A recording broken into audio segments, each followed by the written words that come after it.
Hi everyone, hello alkanes पढ़ रहे थे हम लोग और उसमें से हेलो अल्केन्स का प्रिपरेशन देख रहे थे। पिछला लेक्चर में हम लोग देखे थे कि कैसे हेलो अल्केन बनाया जाता है अल्कीन का हाइड्रो हेलोजिनेशन से। और जब अल्कीन में मेनली अनसिमेट्रिकल अल्कीन का हाइड्रो हेलोजिनेशन किया जाता है तो उसमें हम लोग मार्कोव्नी-कॉप्स रूल को जो है फॉलो करते हैं कि जैसे कोई अनसिमेट्रिकल अल्कीन है लाइक प्रोपीन और इसमें आप हेलोजन एसिड जोड़ते हो सपोज HBr, तो मार्कोव्नी-कॉप्स रूल फॉलो करने का मतलब हुआ कि यह जो आयनिक स्पीसीज जिसको ऐड किया जा रहा है इसका पॉजिटिव पार्ट जो यहाँ पे H+ के रूप में है वह डबल बॉन्ड के उस कार्बन पे जुड़ता है जहाँ हाइड्रोजन की संख्या अधिक होती है, नेगेटिव पार्ट वहाँ जुड़ेगा जहाँ कम है और ऐसा प्रोडक्ट बनेगा इसमें CH3 CHBr CH3 this one. और फिर एक्सप्लेनेशन भी हम लोग देखे थे कि आखिर क्यों ऐसा हो रहा था। तो ऐसा होने के पीछे कारण था कि यह जो एडिशन रिएक्शन है यह एक इलेक्ट्रोफिलिक एडिशन रिएक्शन था जिसमें carbocation as a reaction intermediate बन रहा था और इस प्रोसेस को यदि हम लोग फॉलो कर रहे थे तो एक मोर स्टेबल कार्बोकेटायन इंटरमीडिएट का फॉर्मेशन होता था।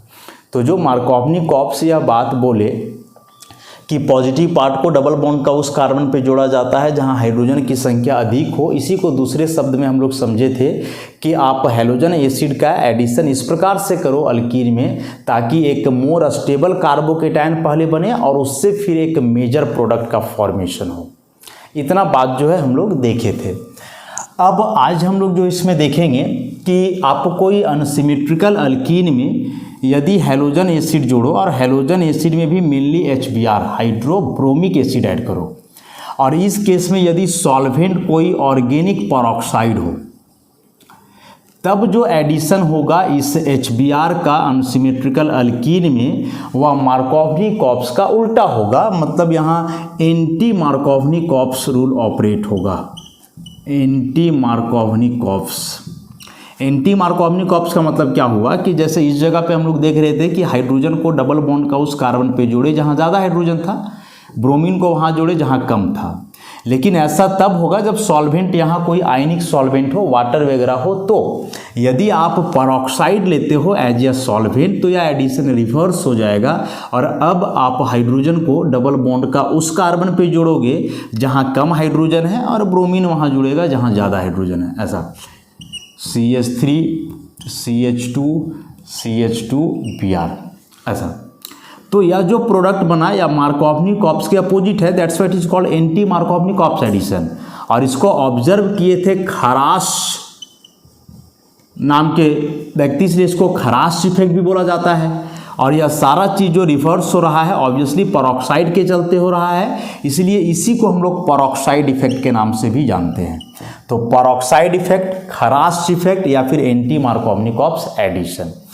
अब हम लोग देखेंगे कि आखिर ऐसा क्यों हुआ, एक पेरोक्साइड आ जाने से जो है रिएक्शन मार्कोव्नी-कॉप्स के अपोजिट क्यों होने लगा, रिएक्शन जो है उल्टा क्यों हुआ। तो इसके लिए फिर से जो है ना हम लोग को मैकेनिज्म कंसीडर करना होगा। यहाँ जो एडिशन हो रहा था बताया कि यह एक इलेक्ट्रोफिलिक एडिशन रिएक्शन है जिसमें carbocation as a reaction intermediate बन रहा था। क्या यह रिएक्शन भी उसी प्रकार से प्रोसीड होता है या दूसरे तरीके से, और यदि दूसरे तरीके से प्रोसीड होता है तो फिर इसमें इंटरमीडिएट क्या बनता है। तो इसको मैकेनिज्म के थ्रू हम लोग जो है एक्सप्लेन करेंगे कि कैसे HBr का एडिशन जब पेरोक्साइड के प्रेजेंस में होता है।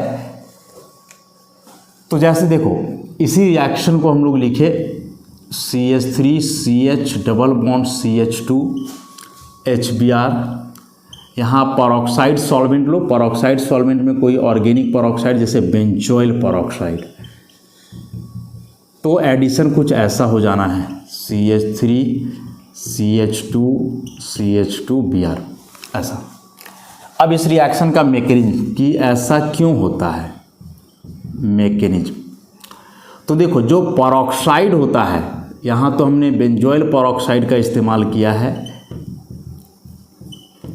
ऐसा। पेरोक्साइड मतलब ऑक्सीजन ऑक्सीजन के बीच सिंगल बॉन्ड, और जो ऑक्सीजन ऑक्सीजन सिंगल बॉन्ड होता है ना वह काफ़ी वीक बॉन्ड होता है, very weak peroxide bond, very weak peroxide bond. And this compound is benzoyl peroxide. तो जब आप रिएक्शन को पेरोक्साइड के प्रेजेंस में करवाओगे तो ये बताया कि पेरोक्साइड मतलब ऑक्सीजन ऑक्सीजन के भी सिंगल बॉन्ड, और यह ऑक्सीजन ऑक्सीजन सिंगल बॉन्ड जो है ना काफ़ी वीक बॉन्ड होता है या रूम टेम्परेचर के एनर्जी पर भी क्लीव कर सकता है, टूट सकता है। तो यहाँ से इस बॉन्ड का होमोलाइटिक फिशन होता है, एक इलेक्ट्रॉन इस ऑप्शन के पास आएगा और एक इलेक्ट्रॉन इसके पास आएगा, ऐसा, और ये बन जाएगा कुछ इस प्रकार से, ऐसा बन जाना है, सी डबल बॉन्ड O और यहाँ O, एक इलेक्ट्रॉन बचेगा, ये 2 मोल बनेगा। दिस इज बेंजोइल पेरोक्साइड या बेंजोइल फ्री रेडिकल बोलेंगे इसको, बेंजोइल फ्री रेडिकल, ऐसा।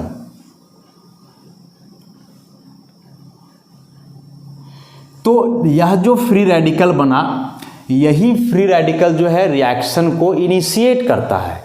अब आप इसको ऐसे भी देख सकते हो कि यहाँ ये जो बन रहा है फ्री रेडिकल, तो इसमें क्या होता है कि फिर से जो बेंजीन का कार्बन और या सी डबल बॉन्ड O का कार्बन है, यदि इस बॉन्ड का भी आप होमोलाइटिक फिशन करवाते हो कुछ इस प्रकार से, तो यह बनेगा phenyl free radical, this one, plus एक जो ऑक्सीजन का इलेक्ट्रॉन है वो आ जाएगा इस बॉन्ड में, और एक इलेक्ट्रॉन कार्बन जो इधर से लेकर के जा रहा है, मतलब यहाँ से बन जाना है CO2, ऐसा, CO2 का एलिमिनेशन हो जाएगा और यह बनेगा phenyl free radical.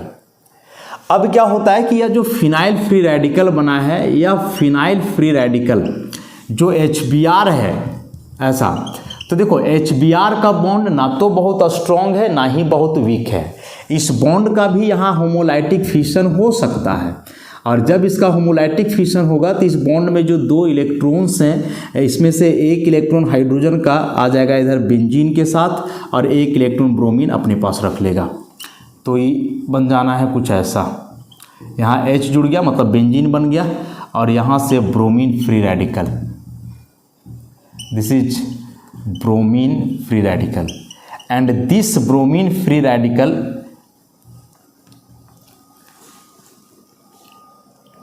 Undergoes addition to alkyne.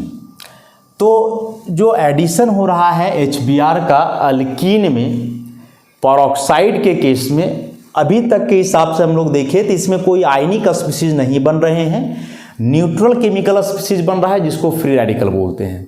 मतलब हुआ कि HBr का एडिशन जब आप अल्कीन में करोगे पेरोक्साइड के प्रेजेंस में, तो यह एक फ्री रेडिकल एडिशन रिएक्शन है। मार्कोवनी कॉप्स में था कि वह एक इलेक्ट्रोफिलिक एडिशन रिएक्शन था, और यह एक फ्री रेडिकल एडिशन रिएक्शन है।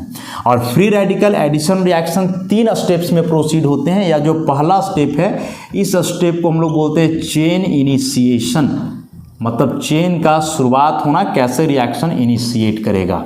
तो रिएक्शन इनिशिएट करने में हमने क्या देखा कि बेंजोइल पेरोक्साइड का होमोलाइटिक फिशन होकर के पहले बेंजोइल फ्री रेडिकल बना, और उससे फिर CO2 एलिमिनेट होकर के फिनाइल फ्री रेडिकल बना। या phenyl free radical HBr molecule में हाइड्रोजन को एब्स्ट्रैक्ट किया, बेंजीन में कन्वर्ट हुआ और एक ब्रोमीन फ्री रेडिकल बना। यह पहला स्टेप है। अब नेक्स्ट स्टेप में इसमें क्या होना है कि यह जो ब्रोमीन फ्री रेडिकल है, यह ब्रोमीन फ्री रेडिकल जो है ऐड होगा जाकर के किसमें, ब्रोमीन फ्री रेडिकल ऐड होगा अल्कीन में, नेक्स्ट स्टेप में, जिस स्टेप को हम लोग बोलेंगे चेन प्रोपगेशन।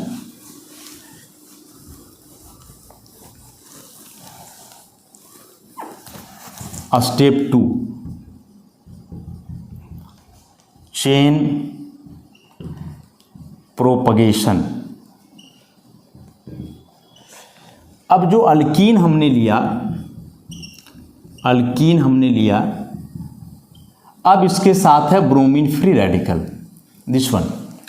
यह ब्रोमीन फ्री रेडिकल जो है डबल बॉन्ड के जो 2 कार्बन है, दोनों में से किसी पे भी जुड़ सकता है। नंबरिंग कर दो 1 2 3।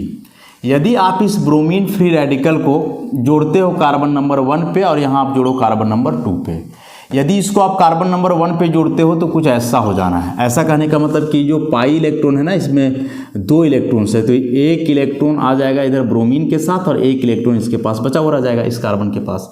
तो इस कार्बन का एक इलेक्ट्रॉन और ब्रोमीन का एक इलेक्ट्रॉन लेकर के इसके साथ एक बॉन्ड बनना है। तो यह CH3CH2Br, एक इलेक्ट्रॉन यहाँ बच जाना है।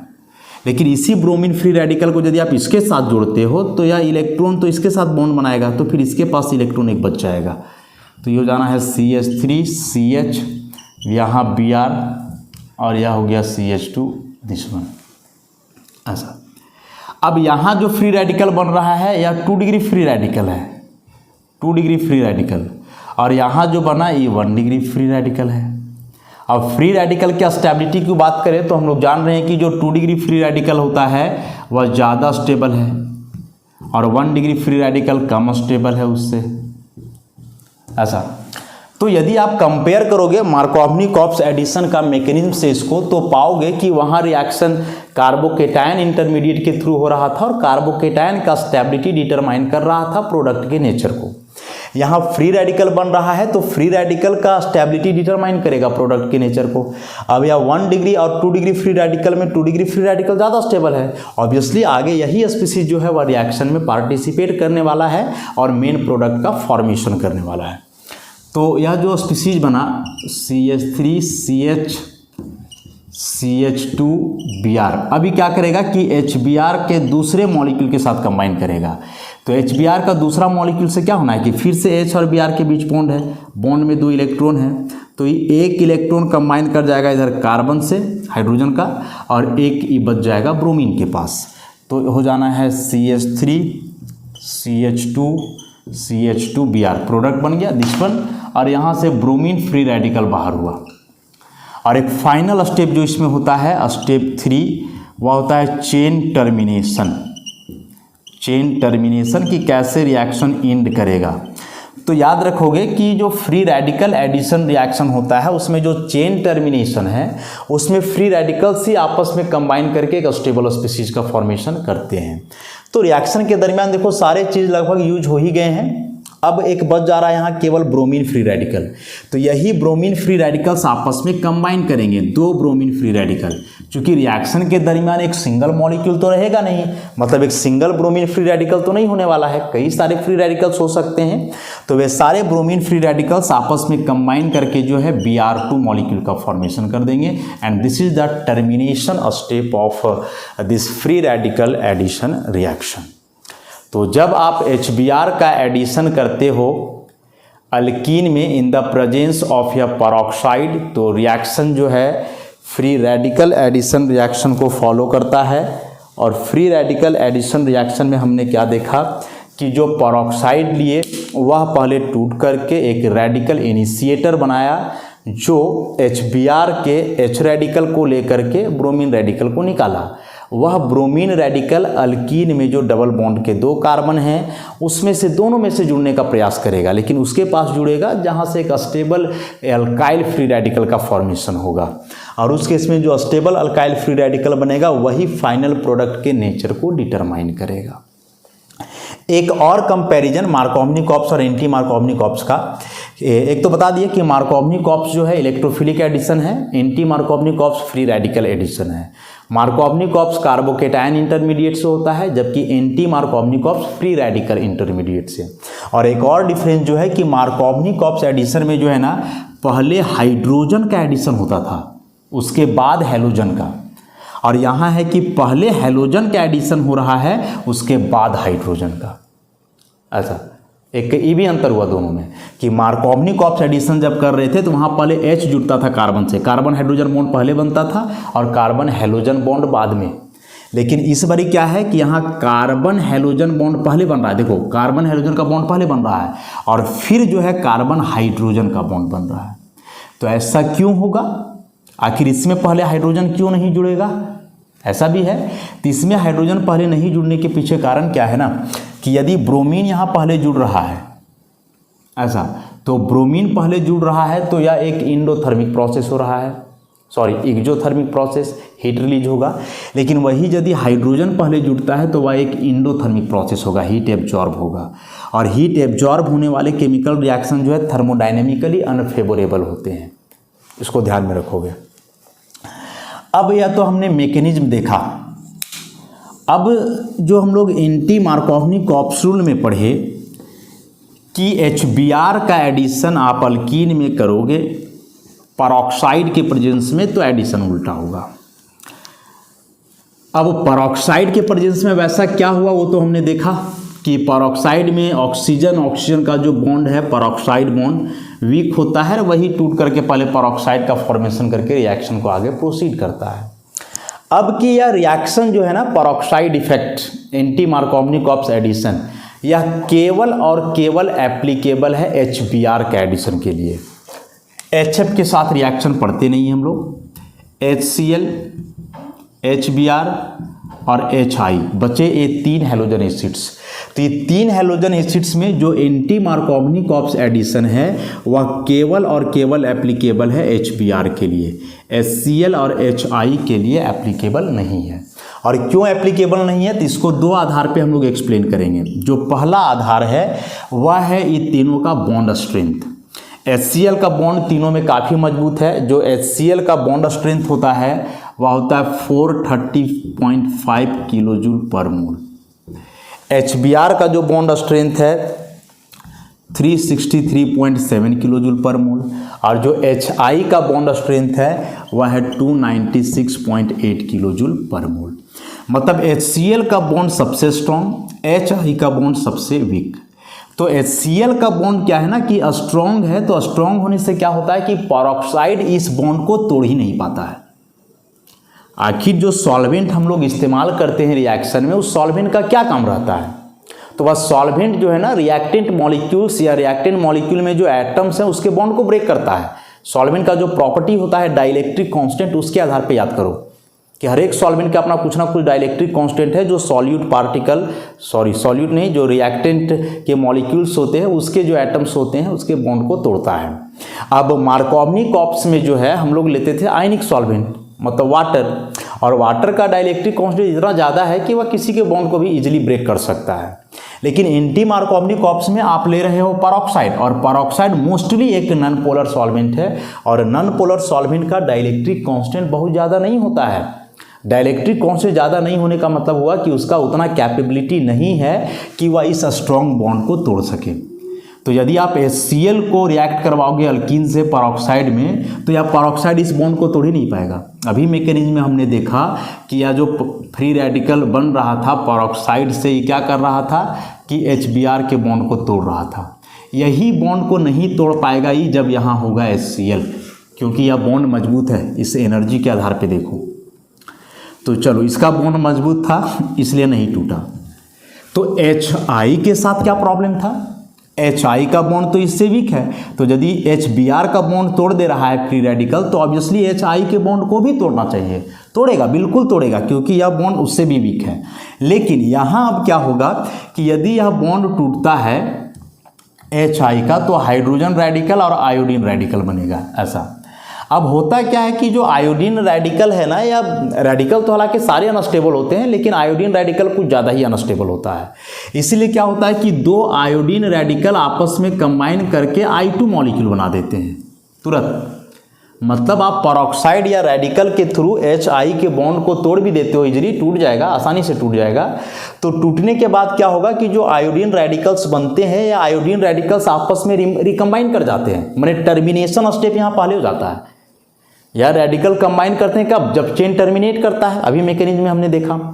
लेकिन जब आप HI लोगे तो यह जो आयोडीन रेडिकल है या टर्मिनेशन स्टेप में नहीं बल्कि उसके पहले ही आपस में कंबाइन करके I2 बना लेगा, और जब I2 बना लेगा तो फिर रिएक्शन में आगे कैसे यह पार्टिसिपेट करेगा?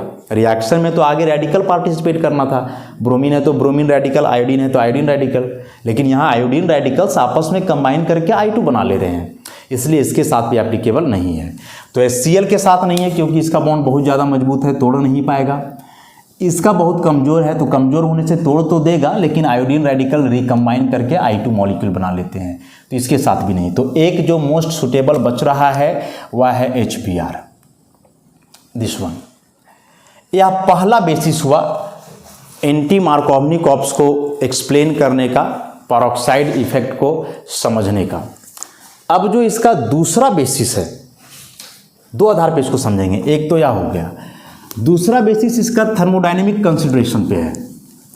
थर्मोडायनेमिक कंसिडरेशन पे है थर्मोडायनेमिक्स कंसीडरेशन। और यह थर्मोडायनेमिक कंसीडरेशन क्या है, जरा एक बार हम लोग उसको समझ लें।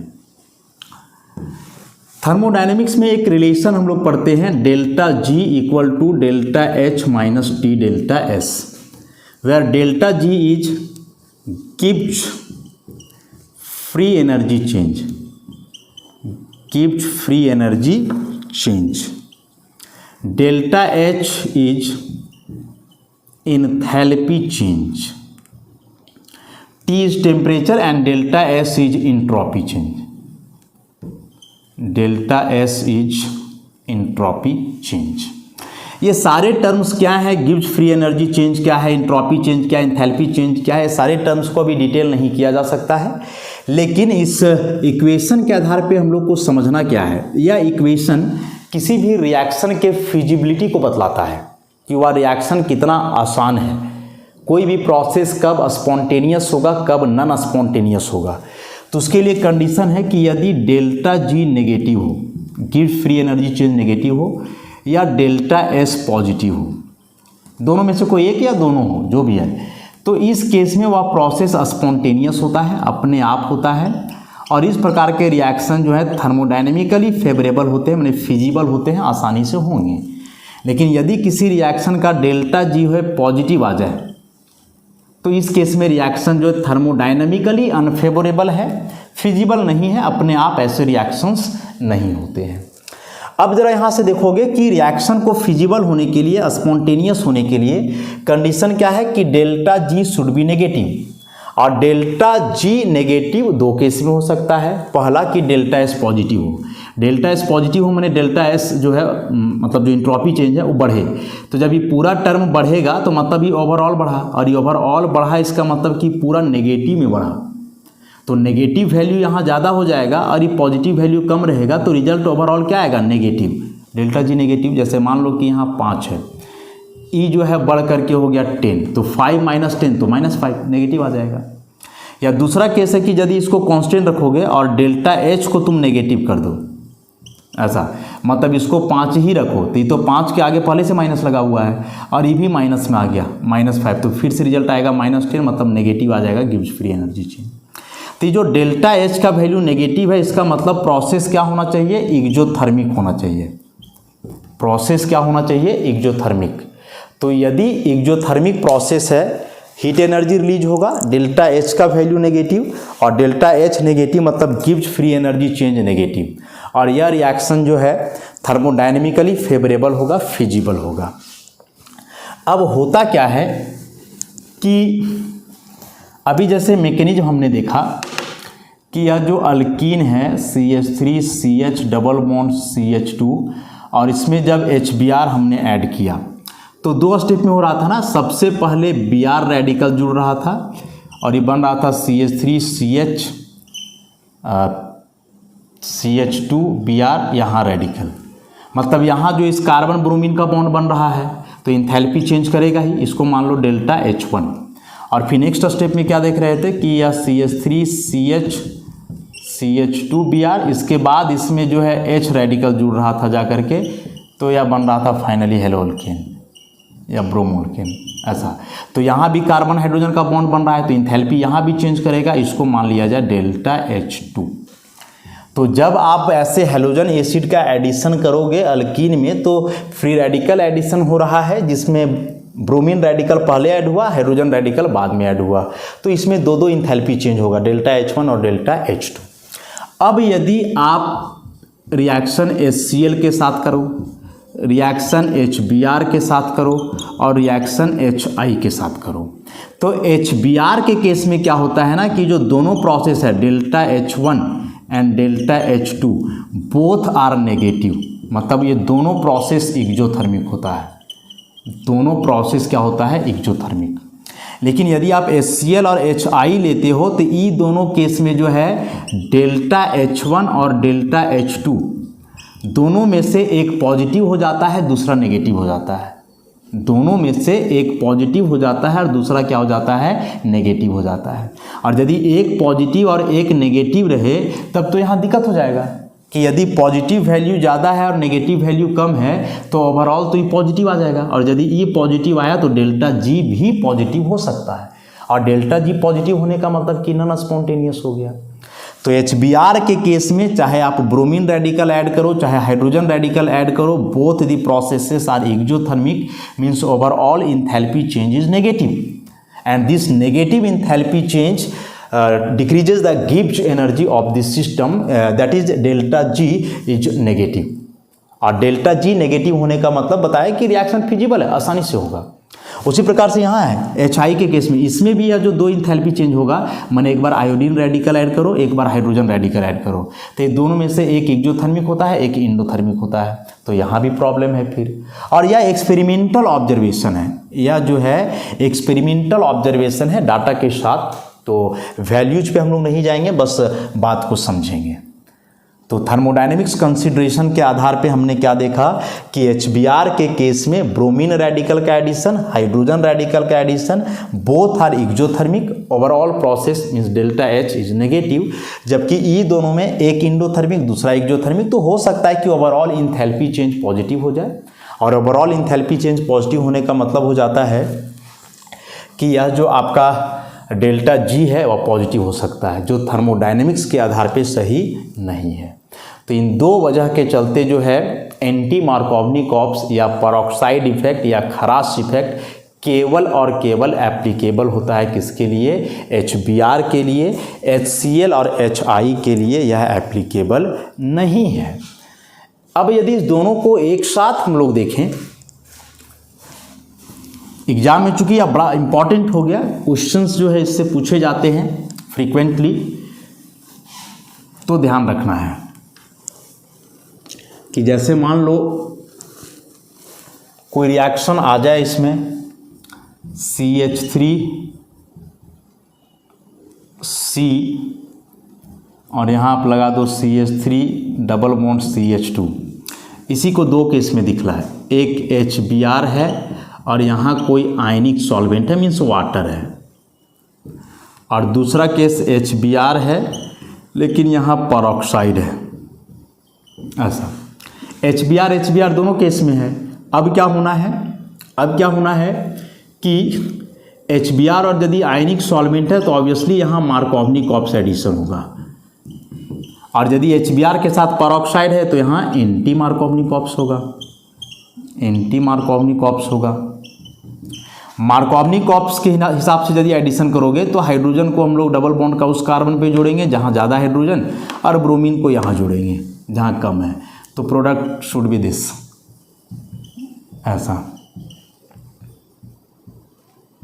ऐसा टर्शियरी ब्यूटाइल ब्रोमाइड। लेकिन आप एंटी मार्कोवनी-कॉप्स के हिसाब से चलोगे तो H तो अब इस कार्बन पे जुड़ने वाला है, ब्रोमीन यहाँ जुड़ेगा, तो यह हो जाएगा CH3 CH CH3 CH2 Br, this is isobutyl bromide, this one is tertiary butyl bromide and this one is isobutyl bromide, and obviously these two are totally different products, isobutyl bromide and tertiary butyl bromide। तो इस बात को याद रखोगे, exam में question आया तो आप जरूर देखोगे पेरोक्साइड है या नहीं, पेरोक्साइड रहेगा तो एंटी मार्कोवनी-कॉप्स, नहीं है तो मार्कोवनी-कॉप्स। और बहुत ट्रिकी क्वेश्चन पूछ सकता है तो मैकेनिज्म के थ्रू पूछ सकता है, जो ऑलरेडी हम लोग देखे, यह electrophilic addition reaction, free radical addition reaction, carbocation intermediate, free radical intermediate, hydrogen का एडिशन पहले हैलोजन का बाद में, इसमें हैलोजन का एडिशन पहले हाइड्रोजन का एडिशन बाद में। यह जो है सबके लिए एप्लीकेबल है, कोई भी आयनिक स्पीशीज के लिए, और यह एप्लीकेबल है केवल और केवल HBr के लिए, और वह भी तब जब पेरोक्साइड हो। अब आप बोलो कि यदि हम यहाँ HCl ले लें तो क्या होगा, तो HCl लेंगे तो क्या होगा, रिएक्शन प्रोसीड ही नहीं करेगा। अभी बताया कि पेरोक्साइड HCl बॉन्ड को तोड़ ही नहीं पाता है, तो रिएक्शन प्रोसीड ही नहीं करेगा, प्रोडक्ट ही नहीं बनने वाला है।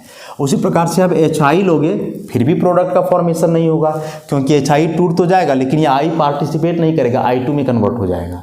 तो दोनों केस में प्रोडक्ट का फॉर्मेशन पॉसिबल नहीं है प्रैक्टिकली, है ना। लेकिन HBr लेते हो तो प्रोडक्ट यहाँ जो है सो आसानी से बनेंगे HBr के केस में। तो यह जो है एक्सप्लेनेशन हुआ मार्कोवनी-कॉप्स और एंटी मार्कोवनी-कॉप्स का। देखो दो बहुत ही बेसिक रूल्स हैं ये एडिशन रिएक्शन के लिए, जो हर चैप्टर्स में आएंगे। और एंटी मार्कोवनी कॉप्स तो नहीं, मार्कोवनी कॉप्स का बहुत ज़्यादा, चूँकि एंटी मार्कोवनी कॉप्स का लिमिटेशन हुआ ना कि यह HBr के लिए ही एप्लीकेबल है, रूबी परऑक्साइड रहा तो।